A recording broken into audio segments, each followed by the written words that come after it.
नमस्कार, आप देख रहे हैं JJN न्यूज़। आपके साथ मैं हूं दिवांशी। दिन की शुरुआत करते हैं उत्तराखंड की कुछ खास खबरों से। तो चलिए बढ़ते हैं पहली खबर की ओर। उत्तराखंड में बिजली उपभोक्ताओं को झटका लगा है। विद्युत दरों में औसतन 5.62% की वृद्धि की गई है, जो 1 अप्रैल से लागू मानी जाएगी। तो वहीं घरेलू उपभोक्ताओं को अब प्रति यूनिट 33 रुपये से और कॉमर्शियल उपभोक्ताओं को 42 पैसे अधिक चुकाने होंगे। इसके अलावा 100 यूनिट तक बिजली उपयोग करने वालों का बिल करीब 25 से 33 रुपये तक बढ़ जाएगा। हालांकि फिक्स चार्ज में कोई बढ़ोतरी नहीं की गई है। इसके साथ ही BPL और हिमाच्छादित क्षेत्रों के उपभोक्ताओं के लिए भी 10 पैसे प्रति यूनिट की दर से वृद्धि की गई है।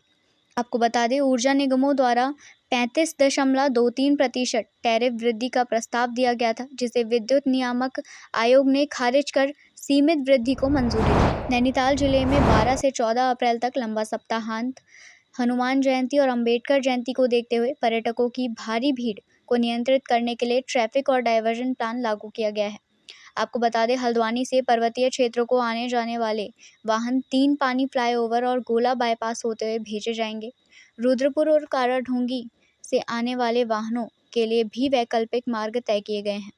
सुबह 9 से रात 10 बजे तक भारी वाहनों की आवाजाही पर रोक रहेगी।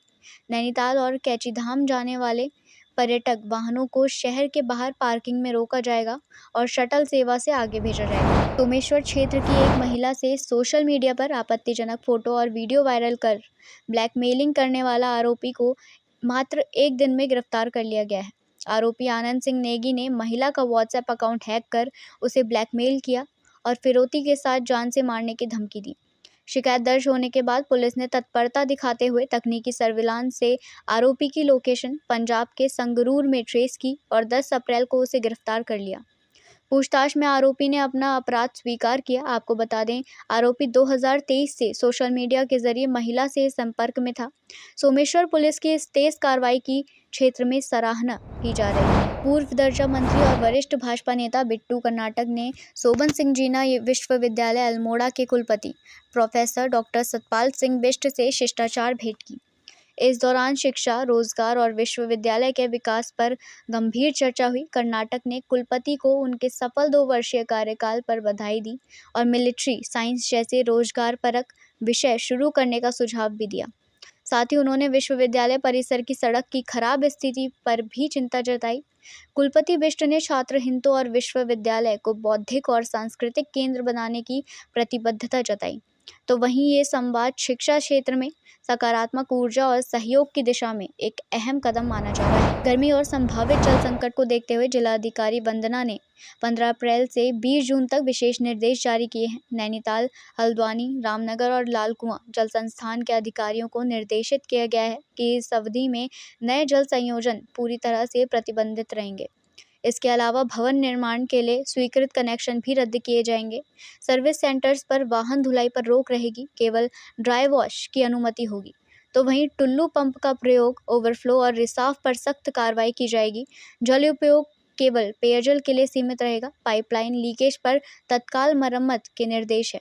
साथ ही निरीक्षण और अनुपालन की जिम्मेदारी उपजिला अधिकारियों और नगर मजिस्ट्रेट को सौंपी गई है। केदारनाथ यात्रा 2 मई से शुरू होने जा रही है और तैयारियां अंतिम चरण में हैं। स्वास्थ्य मंत्री डॉक्टर धन सिंह रावत ने रुद्रप्रयाग में समीक्षा बैठक कर व्यवस्थाओं का जायजा लिया। साथ ही उन्होंने बताया कि इस बार यात्रा मार्ग पर 15 मेडिकल रिलीफ पॉइंट बनाए जाएंगे, 20 एम्बुलेंस तैयार रहेंगी और आपात स्थिति में 15 मिनट में अस्पताल पहुंचाने की व्यवस्था की गई है। नए अस्पताल की शुरुआत केदारनाथ में होगी और गुप्तकाशी में उपजिला अस्पताल की योजना पर भी काम हो रहा है। इसके अलावा यात्रा मार्ग पर 40 स्वास्थ्य मित्र तैनात किए जाएंगे और जिले में 20 नए डॉक्टरों की नियुक्ति की जा रही है।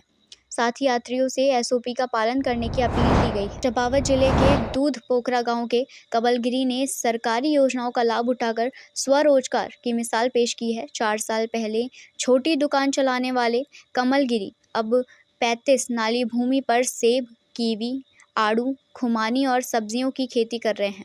उन्होंने एप्पल मिशन और केवी मिशन की तहत सब्सिडी पर पौधे प्राप्त किए और पॉली हाउस भी बनवाया। साथ ही मधुमक्खी पालन और मशरूम उत्पादन जैसी सहायक गतिविधियों से आय बढ़ा रहे हैं। आपको बता दें, पिछले सीजन में उन्होंने 21 कुंटल सेब और 15 कुंटल तेजपात बेचा। उनकी ये सफलता पहाड़ों में पलायन रोकने और ग्रामीण आर्थिकी सशक्त करने की दिशा में प्रेरणादायक उदाहरण बन रही है। अल्मोड़ा के ताड़ीखेत मॉडल क्रूज स्टेशन में वनाग्नि रोकथाम और जन जागरूकता को लेकर गोष्ठी का आयोजन किया गया है। इस कार्यक्रम का उद्देश्य वनों में आग की घटनाओं को रोकने के लिए स्थानीय समुदाय की भागीदारी सुनिश्चित करना था। साथ ही गोष्ठी में वनाग्नि के कारण पर्यावरणीय नुकसान और रोकथाम में ग्रामीणों की भूमिका पर चर्चा हुई। इसके अलावा लोकगीतों, स्लोगनों और जनसंपर्क के माध्यम से संदेश को प्रभावशाली बनाया गया। ग्रामीणों में वन संरक्षण का संकल्प लिया और कार्यक्रम में प्रशासनिक अधिकारी, जनप्रतिनिधि और बड़ी संख्या में ग्रामीण मौजूद रहे। साथ ही आयोजन ने ये संदेश दिया कि जन भागीदारी से ही वनाग्नि जैसी आपदाओं को रोका जा सकता है। एसएसपी अल्मोड़ा देवेंद्र पींचा ने पुलिस लाइन में क्राइम मीटिंग आयोजित कर कानून व्यवस्था, आगामी पंचायत चुनाव, पर्यटन और फायर सीजन को लेकर आवश्यक दिशा निर्देश दिए। साथ ही उन्होंने लंबित विवेचनाओं के शीघ्र निस्तारण, नशा तस्करों पर सख्त कार्रवाई और यातायात व्यवस्था सुरक्षित करने पर जोर दिया। फायर सीजन में सजग रहने, साइबर अपराधों पर तत्परता से कार्रवाई और ऑपरेशन मुक्ति के तहत बच्चों को स्कूल भेजने के निर्देश भी दिए। तो वहीं बैठक में मार्च माह में उत्कृष्ट कार्य करने वाले 13 पुलिस कर्मियों को सम्मानित किया गया। इसमें भतरौज खान के एएसआई मोहन चंद्रा को एम्प्लॉय ऑफ द मंथ घोषित किया गया। साथ ही बैठक में जिले के तमाम वरिष्ठ अधिकारी मौजूद रहे। उत्तराखंड की खास खबरों में सिर्फ इतना ही। बाकी की खबरों के लिए जुड़े रहिए जेजेएन न्यूज़ के साथ। धन्यवाद।